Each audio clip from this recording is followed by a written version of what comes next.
तो अब हम कंसीडर करते हैं इसमें एंगल, किस किस के बीच में क्या एंगल बना हुआ है। अब एंगल कौन सा चाहिए हमें, बी और डीएल के बीच में, बी और डीएल एलिमेंट के बीच में कौन सा एंगल होता है, कॉस थीटा के फॉर्म में लिखना है। तो देखो अब पी क्यू के लिए लेते हैं, पी क्यू के लिए ये हमारा डीएल एलिमेंट हो गया और मैग्नेटिक फील्ड की डायरेक्शन क्या हो गई, ये वाली डायरेक्शन हो गई। ठीक है, तो हमारे पास क्या होगा कि जो कॉस का एंगल होगा वो क्या होगा, ये दोनों क्या है, परपेंडिकुलर है, तो कॉस का जो एंगल बनेगा वो बनेगा 90 degree, B D L cos 90।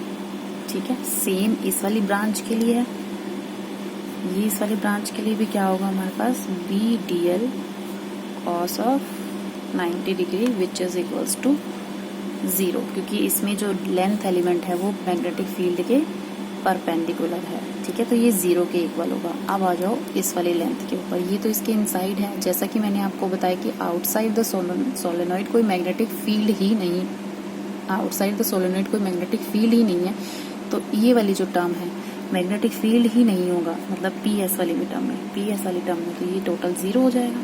अगर मैग्नेटिक फील्ड 0 है तो ये वाली टर्म क्या होगी, 0 के इक्वल हो जाएगी। ठीक है, तो हमारे पास लास्ट जो कंप्लीट बचा है B dot D L P Q R S, complete करने के बाद हमारे पास किसके इक्वल आया है, B dot D L of Q R, सिर्फ इसकी वजह से बचा क्यू आर, जिसको हम लिख सकते हैं बी डॉट डी एल को हम खोल के लिख सकते हैं कॉस 0 क्यू से आर तक, ये हमारी वैल्यू आ जाएगी B D L P to Q, sorry Q to R, Q to R. अब इसको हम ओपन करते हैं तो डीएल की वैल्यू क्या है, क्यू आर, इस लेंथ, ये लेंथ कितनी है हमारी, दे रखी है एल के बराबर, ये लेंथ भी एल है, ये लेंथ भी एल है, ये वाली भी एल थी, ये वाली भी एल थी, इन सब की वजह से 0 हो गया, सिर्फ इस एलिमेंट की वजह से बचेगा हमारे पास करंट, जो कि होगा बी इंटू एल।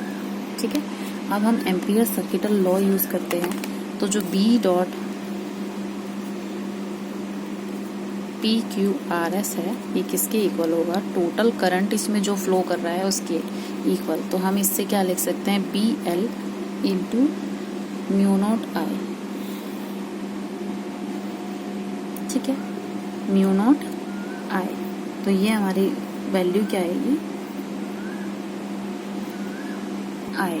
ठीक है, अब हमें करंट बताना है इसमें, बी डॉट डी एल हो गया और ये हो गया म्यू नॉट आई। ये आई कौन सा करंट है जो इस ब्रांच में फ्लो कर रहा होगा। अब टोटल करंट हमारे पास कितना है, आई है, तो नंबर ऑफ टर्न्स जो लेंथ है, यूनिट लेंथ के लिए हमारे नंबर ऑफ टर्न्स कितने हैं, एन। ठीक है, तो total current flowing through the circuit कितना होगा, total current if N number of turns और लेंथ कितनी है हमारी, एन नंबर ऑफ टर्न्स, ये क्या है हमारा नंबर ऑफ टर्न्स, और ये क्या current flowing through that circuit, और ये क्या है हमारी लेंथ ऑफ सोलेनॉइड। तो ये एम्पियर सर्किटल लॉ क्या बताता है, क्लोज लूप में जो बी डॉट डी एल आता है वो कितना होता है, कंप्लीट जो इस सिस्टम के अंदर टोटल करंट फ्लो कर रहा होता है। तो टोटल करंट आई सोलेनॉइड के अंदर फ्लो कर रहा होगा, तो सोलेनॉइड के अंदर अगर आई करंट फ्लो कर रहा है तो ईच लूप में कितना करंट आएगा। ठीक है, तो टोटल करंट हमारा निकालने के लिए हम क्या करेंगे, नंबर ऑफ टर्न्स है एन, इसमें करंट फ्लो कर रहा है आई, एक लूप में हमारा नंबर करंट फ्लो कर रहा है आई, और जो टोटल लेंथ है सोलेनॉइड की वो कितनी है, एल। तो टोटल करंट इसमें कितना फ्लो कर रहा होगा, एन आई एल। ठीक है, इसको हम सब्स्टिट्यूट करते हैं, इसमें जो हमारी equation I B I L I L. ठीक है, ये एल और एल, ये जो ये लेंथ है सोलेनॉइड की, ये जो पी क्यू आर की लेंथ ली थी ये इक्वल है, तो हमारे पास जो वैल्यू आएगी जो फाइनली एन की, एन और भूल गए मैं यहाँ पर, तो B equals to mu naught N I. ठीक है, ये हमारी रिजल्ट आएगा।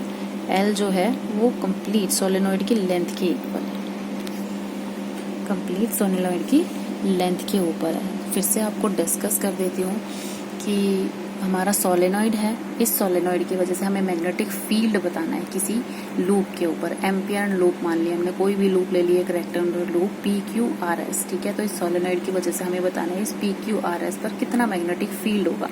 अब देखो सोलेनॉइड के बाहर की तरफ कोई फील्ड नहीं होता है, तो इस वाली ब्रांच का तो हम पहले ही कैंसिल कर सकते हैं कि बाहर कोई फील्ड ही नहीं होता, तो फील्ड नहीं होगा तो B.dl ही नहीं आएगा, विच इज इक्वल्स टू 0, ठीक है। तो अब इन दोनों की वजह से बताते हैं टोटल क्या होता है हमारा PQRS, चारों की वजह से बताना है। तो फर्स्ट SP का हमारा कैंसिल हो गया, PQ और SR का क्यों कैंसिल हो जाएगा, क्योंकि B और DL के बीच में जो एंगल है वो 90 डिग्री बन रहा है, और cos 90 हमेशा हमारा क्या देता है 0, ठीक है। cos 0 की वैल्यू हमारे पास 1 होती है, ठीक है। अब हमारा लास्ट क्या बचा है QR ब्रांच, इस ब्रांच की वजह से मैग्नेटिक फील्ड होगा।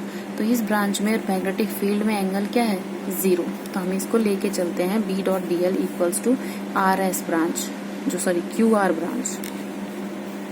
टोटल हमारा किसके बराबर आया है, QR ब्रांच के बराबर। तो DL, इसमें जो QR की लेंथ ले रखी है हमने कैपिटल L, ये मैंने यहाँ पर L लिख दी है, लेकिन ये कैपिटल L के इक्वल ही है, सोलेनॉइड के इक्वल ली है हमने, ठीक है। तो ये हमारी लेंथ हो जाएगी B.L।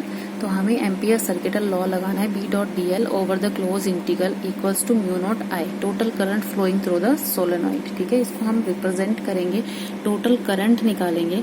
तो टोटल करंट क्या होता है हमारा, टोटल करंट कैसे कैलकुलेट करेंगे, देखो नंबर ऑफ टर्न्स है N और लेंथ सोलेनॉइड की कितनी है capital L, number of turns कितनी है L और लेंथ सोलेनॉइड की कितनी है कैपिटल L। तो जो इसमें टोटल लेंथ होगी ना सोलेनॉइड की, जो रेक्टेंगुलर कॉइल्स की जो लेंथ होगी वो कितनी होगी N इंटू L, ठीक है। और उनमें कितना करंट फ्लो कर रहा होगा, I करंट फ्लो कर रहा होगा। तो टोटल करंट हम क्या लिख सकते हैं NLI। तो इसको हम इक्वल कर देंगे BL के इक्वल्स टू μ0I/Ln, ठीक है। L से L कैंसिल हो जाएगा, हमारे पास B की वैल्यू क्या आएगी, सिर्फ μ0NI।